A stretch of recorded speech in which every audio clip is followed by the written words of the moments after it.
And we start with news on the go. Diepkloof Hostel residents in Soweto have blockaded the N1 and N12 highways with burning tires and rocks, protesting poor housing quality and unsanitary conditions. Now, despite attempts to contact the Premier and Mayor's offices, they've received no response, they say. Now, Johannesburg's Metropolitan and South African police are present at the scene. For this, let's bring in Xolani Fihla, who speaks for the Johannesburg Metro Police Department, joining us now via our video link. Lovely to see you on the program, Xolani. Thanks very much indeed for making time. So which routes have been heavily affected by this? Thank you so much for the opportunity, Ayanda. Let me also greet the viewers.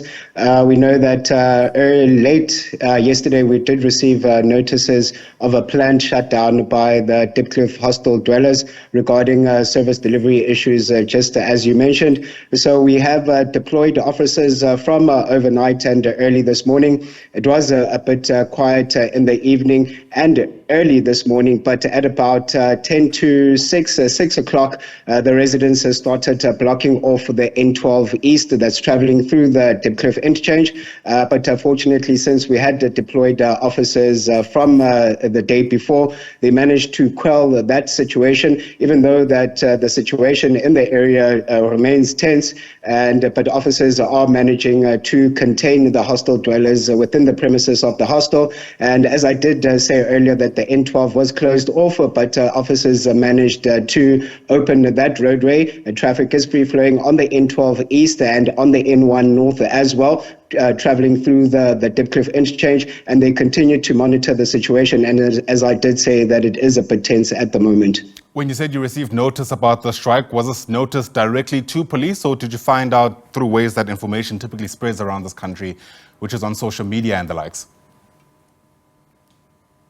It's through social media. I'll say on our side, it's through social media, through WhatsApp messages. And of course, with this alert, we didn't take it lightly, because it's not the first time that Diepkloof Hostel dwellers have blockaded such critical routes like the N1 and the N12 East. So knowing that, we did take it with great concern and made sure that we do post officers from last night and this morning, as they are currently on scene monitoring the situation. Yeah, fair enough. And you're right, we've been here before, and in the past we've learned that these kind of protests can turn violent.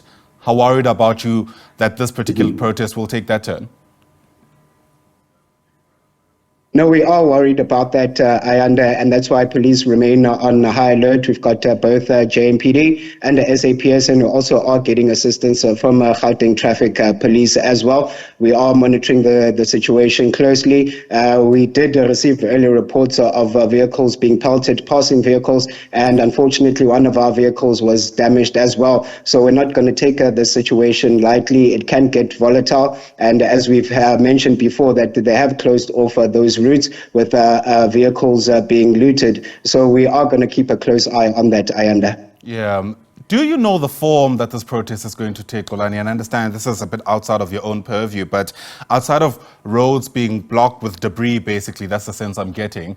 Do you know if there's going to be a physical march that may very well also affect some of these critical routes?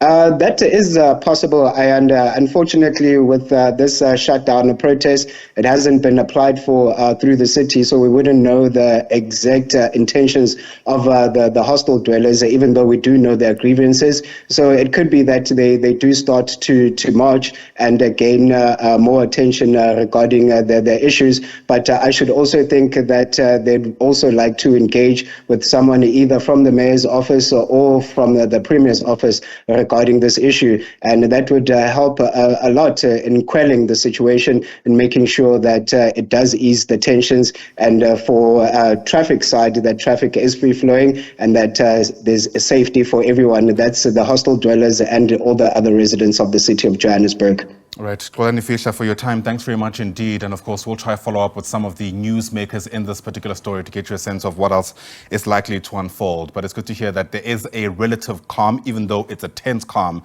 in and around the Diepkloof Hostel. Xolani Fihla, of course, is the JMPD spokesperson.